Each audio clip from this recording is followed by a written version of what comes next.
On nights when the moon breaks and dogs howl 3 times, the gates of the underworld open atop Dark Cloud Peak.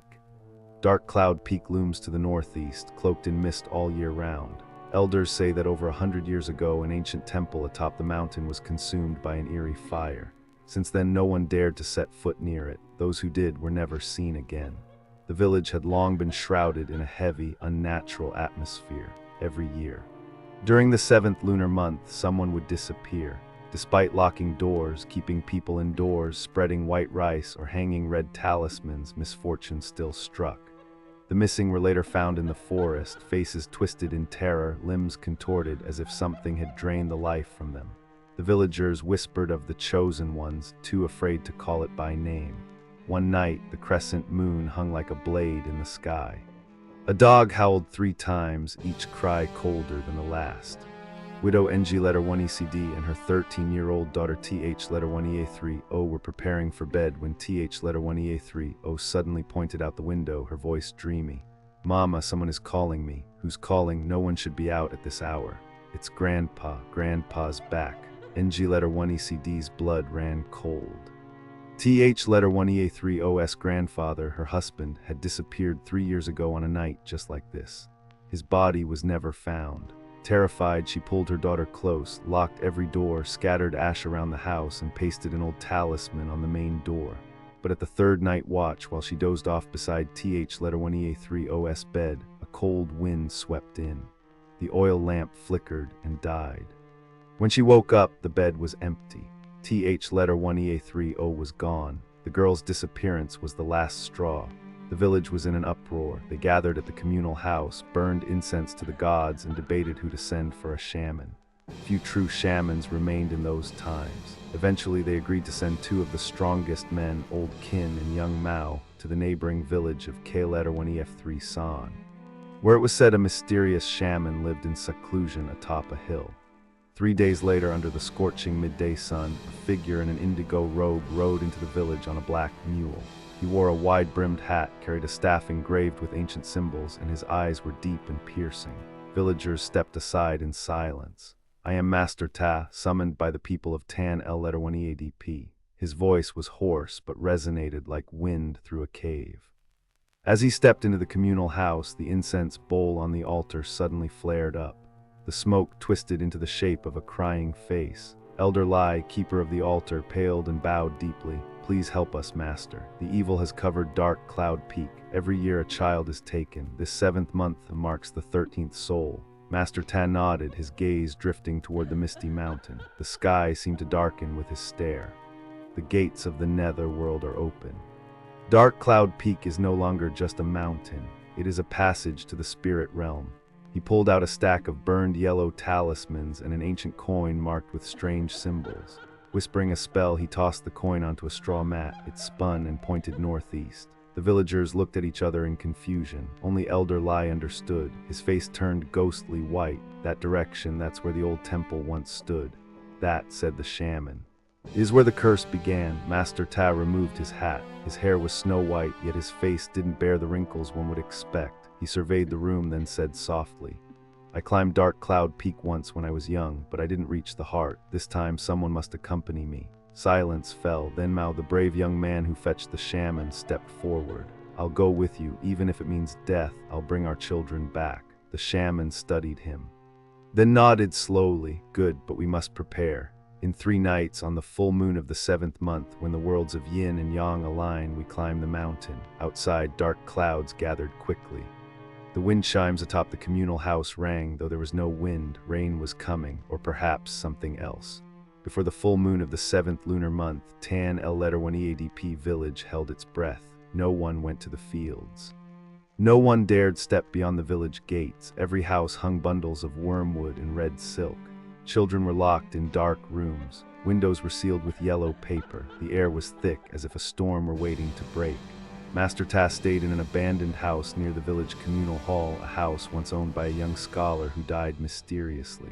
No one had dared to live there since, but Master Ta was not afraid. On his first night, he lit 3 sticks of incense and placed them in a cracked stone burner in the courtyard. Then he sat at a wooden table and unrolled an ancient map, a map of dark Cloud Peak, faded and blood-stained in one corner. On the map, the old ruined temple, the same spot his coin had pointed to, was marked with a red symbol, the word demon. Beside it, in smeared ink, was a chilling line: 13 souls sealed, blood opens the gate, a vow guards the wall. Master Ta frowned. He had seen that mark once before, but never realized the curse still lingered after all these years. On the second night, while the village slept in fear, a young shepherd boy named Koi awoke to the sound of someone crying. The sobbing came from the graveyard at the edge of the village. At first, Koi thought it was a dream, but the voice grew closer, clearer. He crept out barefoot, holding a small torch. As he neared the cemetery, his heart pounded. On the largest tomb, that of Elder Lau, founder of the village, sat a girl in white, her long hair draped over her face. "Miss, are you lost?" She didn't respond, then she looked up, and she had no face, only a gaping void. Koi screamed and ran, knocking over a neighbor's water jar. The whole village awoke, torches flaring. But when they rushed to the cemetery, there was nothing there. Master Ta was called. He said nothing. He approached the old tomb, tapped the engraved stone gently with his staff. A faint cracking sound echoed. The sealing charm is weakening. The wronged spirits are starting to escape. The next morning, a strange fog blanketed the village. Roosters didn't crow. Trees were damp with dew, though there'd been no rain. In the courtyard of the communal house, a human arm jutted from the ground. It was the corpse of Mr. Qu letter 1EDBI, the village granary keeper who vanished 2 years ago. His body was twisted and decayed. A deep gash ran across his face. His mouth was filled with dirt. On his forehead was a red mark, the exact same symbol from Master Ta's map, the mark of a blood sacrifice. Master Ta said grimly, "This village was not just a victim, it was once complicit." Gasps echoed, but Elder Lai, keeper of the temple, said nothing. Instead, with trembling hands, he pulled out an old, yellowed document from his sleeve. "This is a confession left by our ancestors, to be read only if disaster returns for the 13th time." The letter told a grim tale. Over 100 years ago, during the worst famine the village had ever known, the elders offered 13 children to the mountain as a blood sacrifice. They believed that by spilling innocent blood at the temple on dark Cloud Peak, they could end the plague and bring back the harvest. 13 children, bound and gagged, were taken to the temple. None returned, and strangely enough, after that, the crops flourished. The disease vanished. The price of life was blood, and those innocent souls had never found peace. Master Ta folded the letter. His expression held neither anger nor fear. He simply looked up toward the now blackened peak of dark Cloud Mountain. The sealed souls are not resting. This time they want everything repaid. 3 days passed. The night of the full moon arrived. The moon was bright, but its light was veiled behind a smoky haze. The village was deathly silent. No barking dogs. No wind. At the village gate, Master Ta stood waiting. Beside him was Mao, his hands shaking, but his eyes steady. The shaman lit a golden talisman and placed it on his staff. The flame burned but did not consume. Time to go. 2 figures disappeared into the mist, heading toward the old temple ruins. No one noticed. At the edge of the village, they cast no shadow behind them. Dark Cloud Peak stood like a black spear piercing the heavens, shrouded in thick, unnatural mist. As Master Ta and Mao ascended the narrow mountain path, the world behind them faded into silence. Even the wind seemed afraid to follow. The talisman on Master Ta's staff still burned with blue fire, flickering in rhythm with the whispers rising from the forest. No birds, no insects, only the sound of crunching leaves underfoot and the distant echo of weeping. They reached a stone archway half buried in vines, what remained of the old temple gate. Beams were charred and split, yet faint carvings of ancient script still glowed under moonlight. "This place remembers," Master Ta muttered, "and it hates." Beyond the gate, the ground turned cold. The trees twisted unnaturally, bark scorched as if by invisible fire. Small bones, too small to be animals, littered the forest floor. Mao's steps slowed. "These bones, they are from the children," the shaman replied. 13 of them, their souls never left. Suddenly, the air thickened. A shape moved between the trees, then another. They were surrounded. Figures began to appear, translucent, flickering like flames in the fog. Children, pale, eyeless, mouths sewn shut with black threads. They stood silently among the trees, watching. Mao clutched his amulet, whispering prayers, but Master Ta did not flinch. "Do not run, do not speak. They remember pain, but they do not yet remember themselves." He took out a small bronze mirror engraved with runes. Holding it high, he chanted softly. The air trembled. The children faded, but one remained, a girl. She stepped forward, face bruised, her hands dripping blood that vanished before it touched the ground.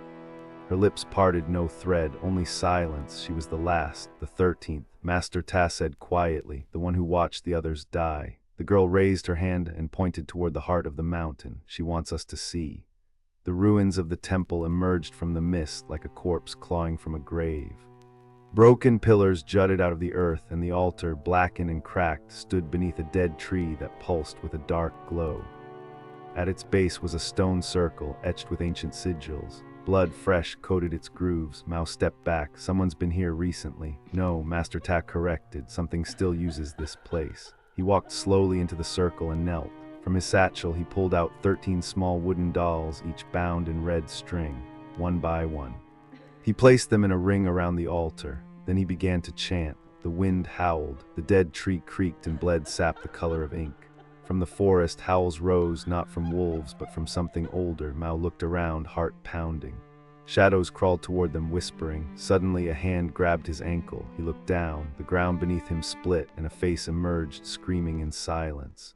The skin was rotted, the eyes burned white. It was Mr. QU letter 1EDBI. Mao stumbled back, but the face vanished. In its place, a voice echoed. Blood was given, blood must be paid. Master Ta stopped chanting. He turned toward the altar. The wooden dolls were gone. In their place stood 13 shadows, watching. And behind them a throne had formed, a seat of bones and smoke. Upon it sat a figure cloaked in black, its face hidden behind a cracked porcelain mask. The mask smiled. So the shaman returns. Its voice was deep but childlike, and in its tone, familiarity. Mao whispered, Who is that?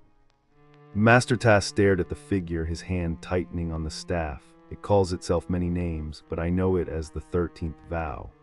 The figure on the throne tilted its head and the temple shook. You broke the seal once, you know the price. This time there will be no bargains. The shadows surged forward. Master Ta raised his staff and slammed it into the altar. A blinding light erupted, forcing the shadows back. For a moment the throne cracked, the mask flickered. Run. Master Ta shouted. He and Mao fled into the forest, the mist alive with shrieks and laughter.